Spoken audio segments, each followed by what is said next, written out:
Hello, welcome back to our channel, The Nursing Home Expert. My name is Bailey Hillman and I am your nursing home expert. Just to give you a little background on myself, I am a nursing home administrator. I currently run a nursing home in Texas and enjoy every minute of it.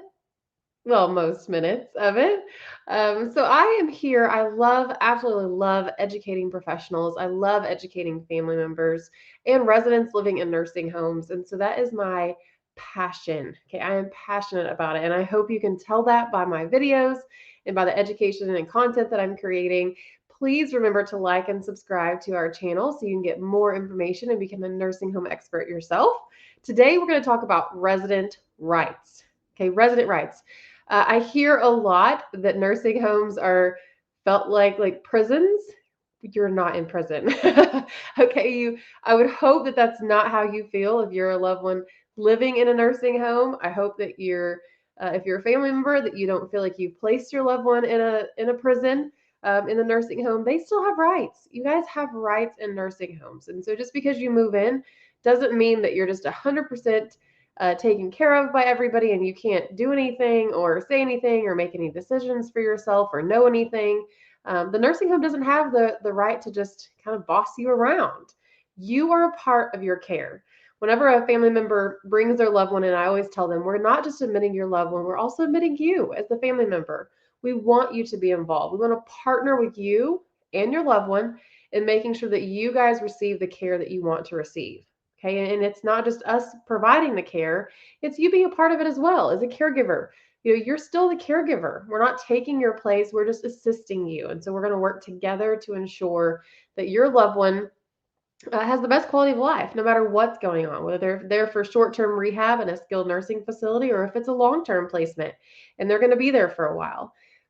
So, anytime you go into a senior living facility, okay, skilled nursing, nursing home, you have rights. So, CMS, if you don't know what that means, watch our videos on acronyms that are common in nursing homes.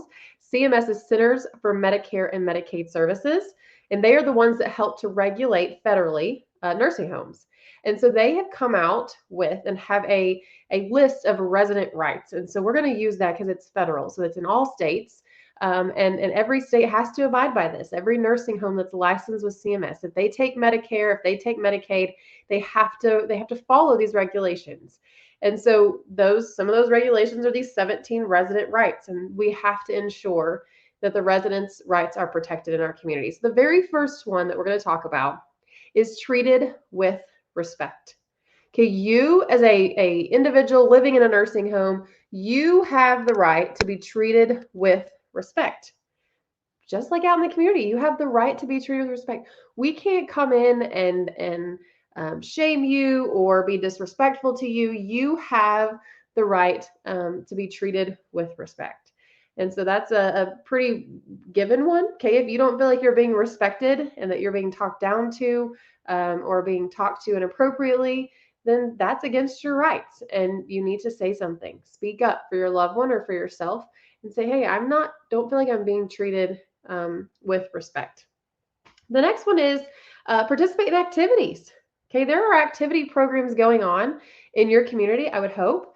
And I would hope that there's a wide range of activities that are going on. I love working with activity professionals. I think that activities can make or break a nursing home. It can make somewhere that's engaging and fun and somewhere you want to be, or it can also make it where you do not want to be there. Okay, if there's nothing going on and you're stuck in your room and you're bored, out of your mind, it's not a place that you want to be, especially if not if were a busy person before, your loved one was a busy person before. They don't want to just lay in bed all the time. They want to get up and get moving and get in activities.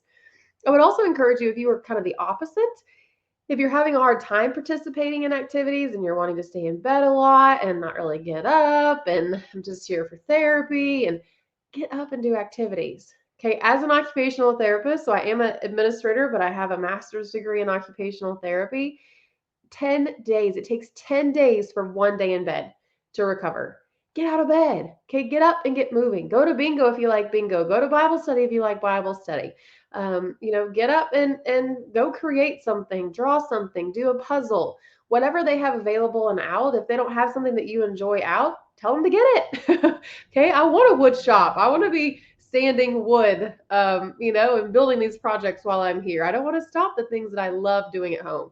Now, we may not let you go out on the golf course and golf if you've just had a hip replacement, but we can work towards that. Go outside and at least putt around or something and work with therapy on, what can I do whenever I'm not in therapy? Can I go outside and do certain things? So get up and get moving. Okay. Participate in activities.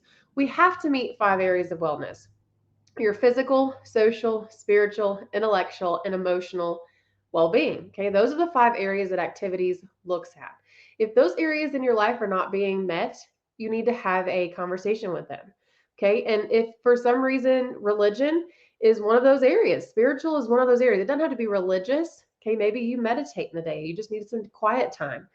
I love meditating outside. I love going and climbing a mountain and just sitting and listening. I love sitting by the river right now and just enjoying the peace and quiet, okay, and hearing the birds and the water running over the rocks. And it's wonderful, right? That's spiritual. That's getting out into nature. If that's you and you want to do that, then by all means. If you're Muslim and they only have Baptist, church going on, that's against your rights. You have the right to practice your religion, and that's part of activities.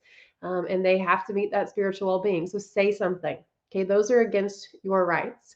And speaking of religions, as well as other things, you are have the right to be free from discrimination. Okay, a facility cannot discriminate against you based off of your race, based off of your religion, based off of your age, based off of your gender or sexual preferences or any of that. They cannot discriminate against you. And so if you feel like you're being discriminated against, please ensure that you're speaking up and saying, hey, I feel like I'm not getting the option. Therapy's coming in right during my church service that I want to attend, or, you're serving me stuff out of the dining room that's against my religion, or, I feel like there's nothing geared toward my age because I'm younger, and you're only doing activities that are appropriate for people who are older than I am. So you have the right to be free from discrimination. You also have the right to be free from abuse and neglect. I've done other videos on abuse and neglect, and that happens in nursing homes and in skilled nursing facilities. Not a whole lot, thank God, right? Some nursing homes more than others, but in the ones that I have been in, there's very few actual abuse and neglect allegations and complaints and things that are substantiated. And so, it's not running rampant in nursing homes like you see on social media, where you see the video cameras in people's rooms. And there's a ton. I think I have one video camera in the nursing home I'm in of 150 beds. So, one out of 150, you're seeing the ones that already had issues, that know they're having issues. That's why they put the recorder in there. Okay, happy families don't record things in the room. They don't need to. They trust. Those who do have to have already had incidents that aren't good in the community that they're in. And so it's not, abuse and neglect is not as common as you would think in nursing homes. And I think we have that bad rap, right? It's like, oh, nursing home, like that's where old people go to die, and they're raping people and they're hurting people up in there. It's not. That is not the case. Okay, I've been into a lot of really amazing nursing homes, but you do have that right to be free from abuse, to be free from neglect, and participate freely in activities, and you don't want to be abused. And part of abuse is restraints. You have the right to not be restrained. In the hospital setting, many times, if you start having behaviors or you're acting out, the hospital has the right to restrain. They have the right to take your hands and tie them up, to protect yourself if you're being a danger to yourself or to others. In a nursing home, we don't have that right. Okay, we don't have the right to, restrain people. We don't have the right to take your loved one who's falling frequently and put them back into a recliner and make them recline all day long. We don't have that right. Okay, we can't restrain people. That would be a restraint. Taking a person and putting them into a position that causes them to not be able to move freely in their surroundings and do the things that they typically can do if they are sitting upright. So if I can't walk all the time anyway, but I'm put into a wheelchair, that's not a restraint. Okay, because I can't walk anyway. But if I can push my chair around, my wheelchair around, and someone takes me up to a table and they lock me down to the table and I'm not able to unlock, move back, and continue to move myself around, that's a restraint. They're restraining me by the use of the table.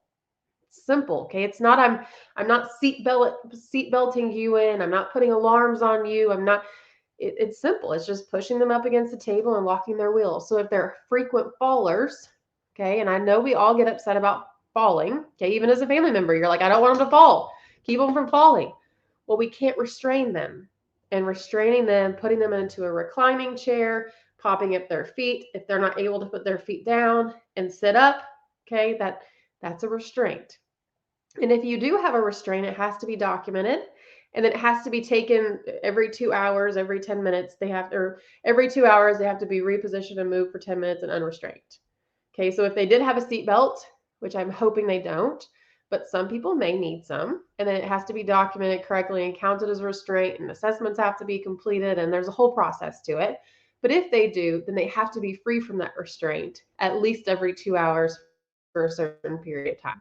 And it probably varies state by state, so don't quote me on the exact timing and stuff on that, but they do have to be free of restraints and they cannot just be restrained 24/7 if there is a restraint that's been prior and approved. If for some reason you have complaints, okay, about anything, whether it's abuse, whether it's the activities, whether it's the food, whether it's the laundry, the way the staff's talking to you, the time it's taking to get the call light system, you have the right, okay, a resident right to make complaints.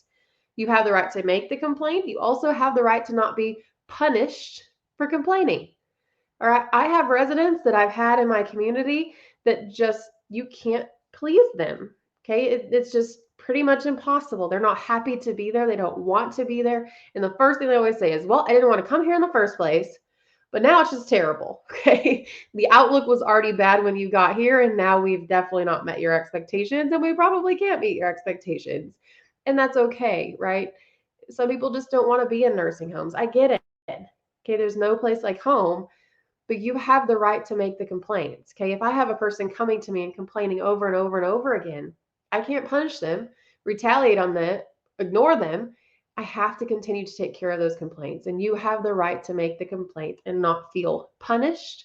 And if you do, then you need to talk to the next person in line. And if you don't know how to file a grievance, there's a fantastic video on skilled nursing and nursing homes, the grievance processes.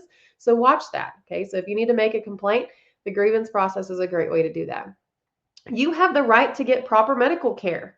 Okay. You have that right. I want to actually read straight from CMS on this one because there's quite a few things that I want to point out that are specific under this point. Okay. And if you'll look in the comment section or in the description of this video, I'm going to actually link this document. So it's a document that CMS has on their website, and you can download it and read it yourself. It's only 4 pages. It's not very long, but it gives it in detail. And then you can also take it to the nursing home or skilled nursing and say, you should have already received a copy, by the way. We have to give copies in writing, but you can say, I've received, or I've looked at this and I feel like you're not meeting my rights, and here's why.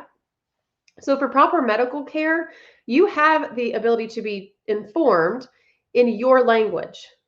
Okay, so if you are a Spanish speaker, or if your loved one's a Spanish speaker only, and they're cognitively able to communicate, then they have the right to have someone tell them about their medical care in Spanish. Okay, and so if they need a translator, I mean, a lot of us as companies, we have a service that we pay for. So if I had any language come in, they have resources for our providers to call. They can then translate whatever's being said into their proper language, because you have the right for it to be your health status to be explained to you in the language that you can understand, not just English, Spanish, any of that. Also in terminologies that you understand. So if I'm over here saying ADLs and you're like, or CVA, I have no idea what these acronyms mean. First of all, make yourself a nursing home expert and go watch the commonly used abbreviations in nursing homes. But you have the right for people to not use those abbreviations. So they need to explain ADLs is activities of daily living. They have to explain what that means. They can't just blurt it out that it's ADL. You also have the right to be fully informed about your medical condition. Okay, your prescriptions, your over-the-counter drugs, your vitamins, anything that you're taking, you have the right to know what they are every time a nurse passes them to you. You don't have to just take a big cup of pills and pop them down and hand them back. You can go through each pill if you want and ask, what is this? What is this? Why am I taking that? It's good to be informed. Don't just trust. We're human. Okay, people in nursing homes are human, just like you're human. You've probably messed up your medications at home potentially. Okay, or as a caregiver, we've accidentally given someone the thing that they didn't need or the wrong time, and we're human. Okay, we make mistakes too. It's always best to check. Always best to check. There is medication errors that happen in nursing homes, believe it or not. You can be involved in the choice of your doctor, so you don't have to use the doctor that they assign to you. You can participate in the decisions that affect your care. You can develop a care plan. You have access to your records. They actually have a timeline depending on what state. You have a certain amount of time that they have to get you the documents once you've requested them. You can express for having complaints. You can also create advanced directives. So your do not resuscitate. You also have the right to not be pressured into doing that. Okay, if you don't want to be a DNR, if you want to be resuscitated, if they find you, you can. Just because you're in a nursing home doesn't mean you have to sign a DNR. That conversation will come up. Okay, it will. And a lot of times, if you're not a DNR, the nursing home will send you to the hospital if they think that something may be happening, or they'll send your loved one to the hospital because they don't want to have to code you in the building. It's better to do that outside. When I mean code, I mean go through CPR and intubating and all of the extra stuff. But you don't have to be a DNR just because you're in a nursing home.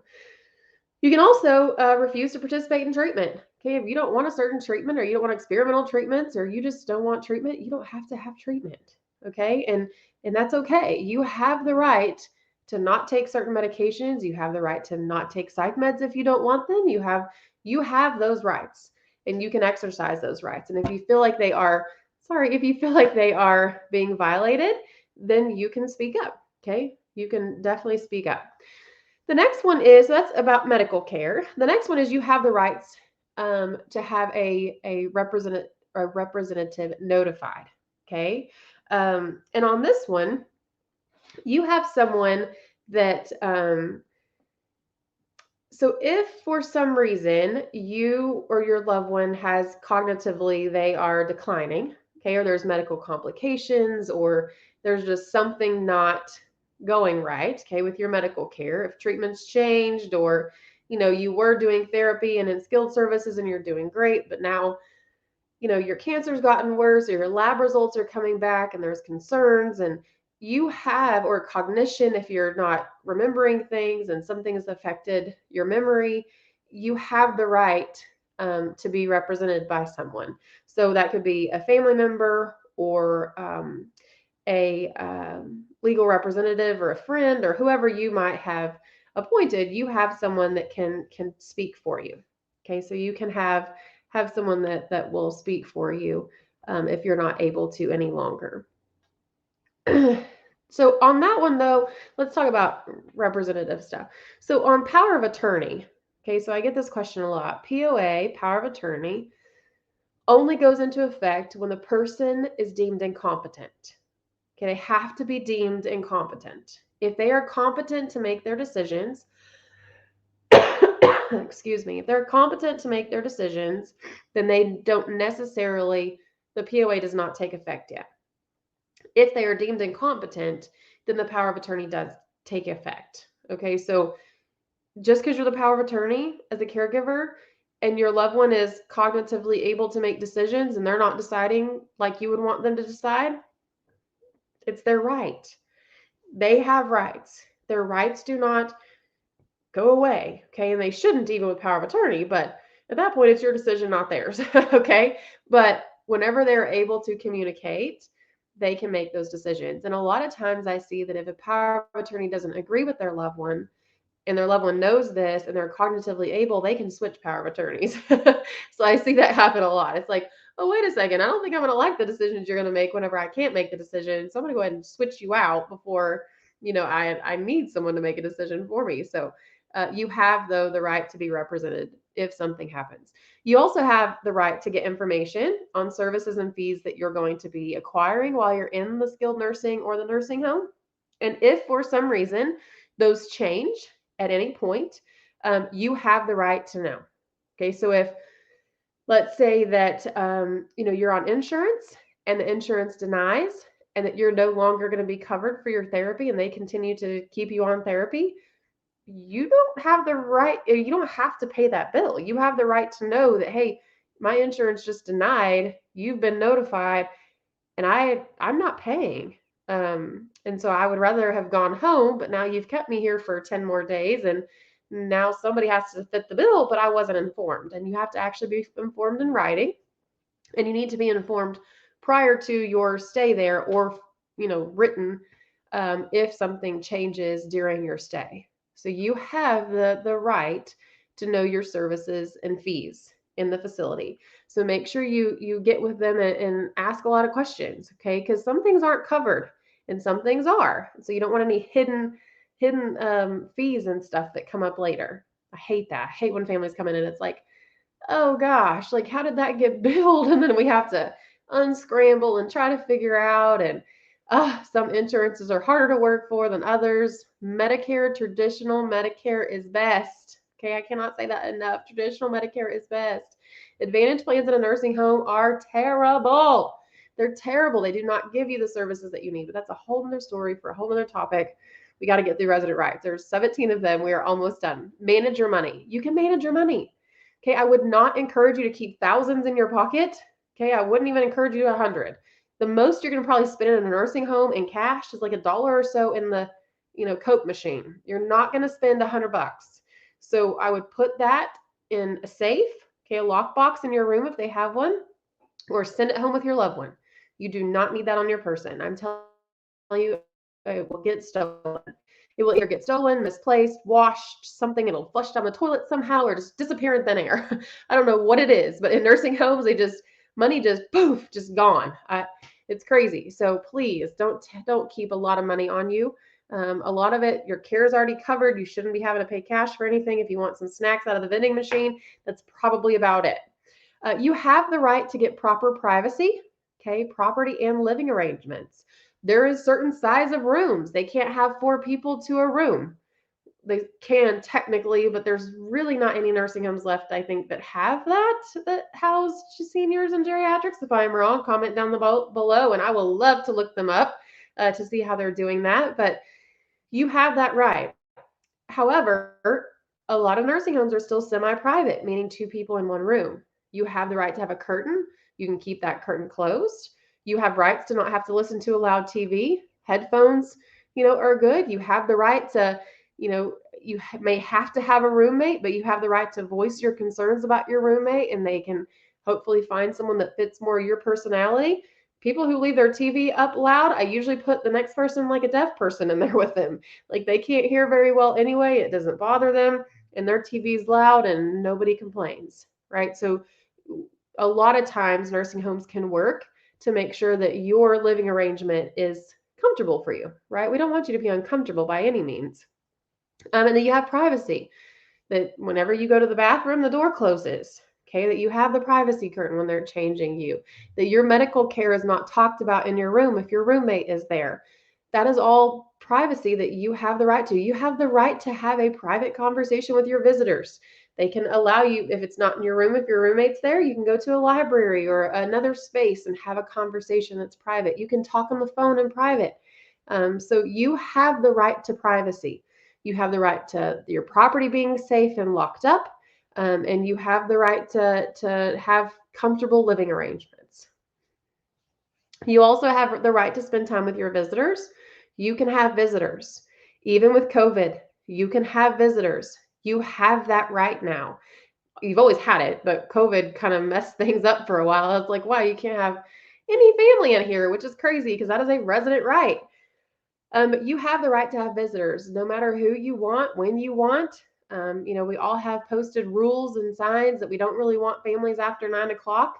I've had some families that come in at 2 in the morning and I have to call the police. They're being loud and banging on the piano and doing inappropriate things. So you have time to spend time with visitors. Your loved one has time to spend time with you as a visitor. But we just ask that it's respectful to other people as well because they have rights. Okay, they have rights to be able to sleep and not have to hear a drunk person outside playing the piano, which was very loud. And so they have rights as well, but you do too, and you can have visitors. I'm a night owl. Okay, I like staying up late. It actually right now is I think it's midnight. It's 12:30 here. I'm a night owl. I love being up in the middle of the night, and so when I'm in a nursing home, I hope I'm able to stay up at night and not have to be told to go to bed. There's certain rules that they have, but they can't force me to go to sleep at 6 o'clock at night. Well, that ain't gonna fly. Okay. And I get that. And whenever people in the meeting, quick side note, are like, oh gosh, Mr. So and so's having behaviors because he's wandering around at night. I'm like, that's gonna be me. I'm gonna be up and pacing and wandering because I'm a night owl. So you can have visitors and you can have them when you want as long as you're respectful to other people. You can also get social services. So social services is going to help you set up things like podiatry and vision and dental. They're also going to find outside resources for you as home health or hospice companies, and they're going to allow you to pick those. They also sometimes will help with DME, which is durable medical equipment. Okay, so any equipment that you may need, like a walker or a wheelchair, they will help to provide that. Therapy usually evaluates to figure out which one's appropriate, and then social services usually helps to get that for you. And to find out resources for you. So anything outside would be your social services. You also can go to them with any grievances or complaints, and they'll help you follow up. Okay, so that's social services. You have the right to leave a nursing home. What? I have seriously, when I was an occupational therapist, I still am one, but when I was treating, I had a nursing home where the administrator and the medical director would force people to stay on for a very long time.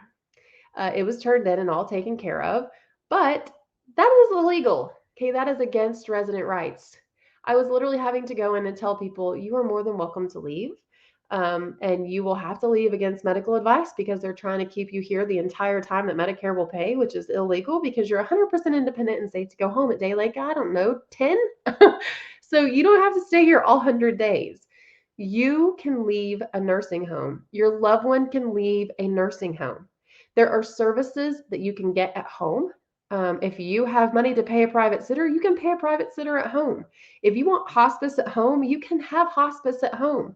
As long as it is a safe discharge, you are more than welcome to leave, even if it's not a safe discharge. Adult Protective Services will probably be called, but other than that, you can leave. Anyone can leave the nursing home.